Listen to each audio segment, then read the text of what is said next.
যে পরাশক্তি আমার চারপাশে 3 পাশ দখল করে আছে। দেশের মানুষ আদম সমারিতে কাইটা 20 কোটিরে 18 কোটি, 18 কোটিরে 16 কোটি বানায়। সুজাতা সিং কত বড় অপমান করেছিল আপনার এরশাদ সাহেবকে। জেলের সঙ্গী আর ওই যে পানির বোতলের সঙ্গী এরা খুব ভালো বন্ধু হয়। পরাশক্তিগুলো যদি আওয়ামী লীগকে কোনো কারণে পছন্দ করে থাকে, বিএনপি কেন তাদের পছন্দ তালিকায় নেই? কারণ আপনারা খুবই বেশি আওয়ামী লীগের সাথে আপনাদের একটা সখ্যতার গল্প আমরা নির্বাচন আগে শুনছিলাম। আমি আপনাকে একটা কথা বলি, যারা ঘুষ খায় আর যারা ঘুষ দেয় তাদের মধ্যে একটা রিলেশন থাকে, এটা কিন্তু আত্মীয়তার রিলেশনের চেয়েও বেশি।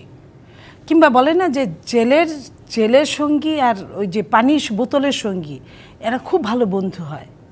ঠিক তেমন আপনি বারবার যে কথাটা শুনতে চান, এই ঘুষ উৎকোচ নেওয়া এবং দেওয়া যাদের মধ্যে চলে, যে আমি তোমার সব মেনে নিব, শুধু আমাকে তুমি লেনদুবদর্জির মতো একটা রাষ্ট্র প্রধান করো, যেটা আমি এজেন্সি বললাম।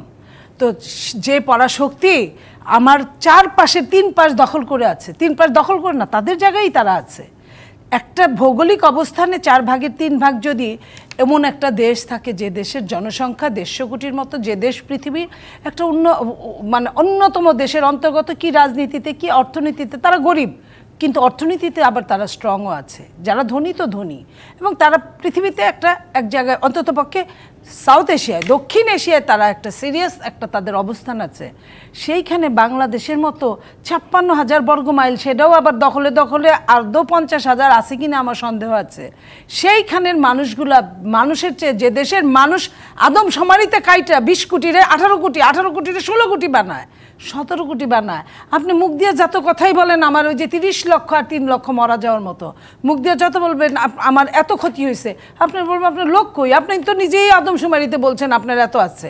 আমি এই কথাগুলো বলছি এই কারণে, ক্লিয়ার করার জন্য, যে পরাশক্তি এরকম থাকে তারা যেভাবে এজেন্ট দেয়।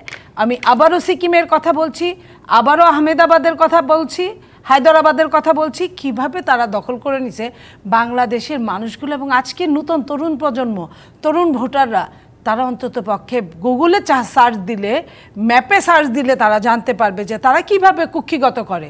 আজকে যখন আমি আপনার সাথে কথা বলছি, এই যে বলল যে এজেন্সিরা তো শুধু ন্যায় দেয় না, তাহলে আমাদের কি দেন তারা? আমি আর আপনি যখন কথা বলছি তখনও আমাদের একটা সীমান্তে লাশ দিয়েছে, আজকে থেকে একদিন আগেও আমাদের লাশ দিয়েছে। 26শে মার্চ আমার স্বাধীনতা দিবস, ভারত যদি আমার স্বাধীনতায় যদি আমাকে উপকার করে থাকে, স্বাধীনতা দিবসের দিনে একটা আমার বাড়ির অনুষ্ঠানের দিনে কি আমাকে 2টা লাশ পাঠায় উপকার করতে পারে? তাহলে আপনি মনে করেন শুধু এইটাই না, তাদেরকে আমরা বিনা টোলে আমরা গাড়ি চলার জন্য পারমিশন দিয়েছি, তাদেরকে আমরা আমাদের পোর্টগুলা দিয়েছি, তাদেরকে আমরা আমার দেশের বেকার ছেলেরা যখন অহরহ কাজ পাচ্ছে না, না খেয়ে থাকছে, পেটে পাথর বেঁধে থাকছে, আত্মহত্যা করছে, সেইখানে তাদের দেশ থেকে, পাশের দেশ থেকে যখন 20-এর ঊর্ধ্বে যদি লক্ষ লোক এসে কাজ করে আবার চলে যায়, কেউ ভিসায় আসে, কেউ ভিসা ছাড়া আসে, এটা আমার কথা না, সরকারি অনুদান, সরকারি কথা। যদি আপনি বিবিএস এর কথা ধরেন, নীলুফার যদি আসে, হ্যাঁ তাদেরও কাজ করতে আসে, আমরাও যাই, আমরা নানা দেশে যাই।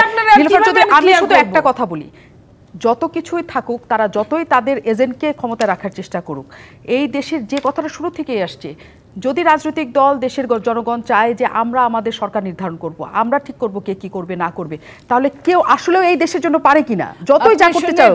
ঘুম পাড়ানি গান কিন্তু 2 রকম আছে, একটা হলো গিয়া বর্গি এলো দেশে বললেও কিন্তু বাচ্চা ঘুমায়, আরেকটা হলো আয় আয় চাঁদ মামা, এটা বললেও ঘুমায়। 2টার মধ্যে কিন্তু আকাশ এবং পাতাল ফারাক আছে। একটা মিষ্টি গন্ধের মতো ঘুমায় যায় আয় আয় চাঁদ মামা, আর যখন বর্গি এলো দেশে তখন কিন্তু আমরা বর্গি নিয়ে বাস করি। যখন বর্গি নিয়ে বাস করি তখন যদি আপনি ভোটাধিকারের কথা বলেন, যেখানে মানুষ ভোট দিতে আসে না সেইখানে আপনি ভোটের পার্সেন্টেজ নেন, যেখানে শাসকরা বলতে পারে যে কোনোখানে কোনো সংবিধানে লিখে নাই কত % ভোট পাইতে হবে, অতএব আমি জয়ী, এখন আপনি ভোট দেন আর না দেন সে জয়ী। যখন তারা বলে আমি আরেকটু দূরে যাই, সুজাতা সিং এর কথা নিশ্চয়ই আপনার মনে আছে, তাহলে আপনার যেটা বলে নাই আমি ওটা বলি। সুজাতা সিং কত বড় অপমান করেছিল আপনার এরশাদ সাহেবকে। কিংবা আমরা এক প্রসঙ্গ থেকে আরেক প্রসঙ্গ চলে যাচ্ছে, আমি শুধু প্রসঙ্গ কিন্তু এটাই নির্বাচনের মধ্যে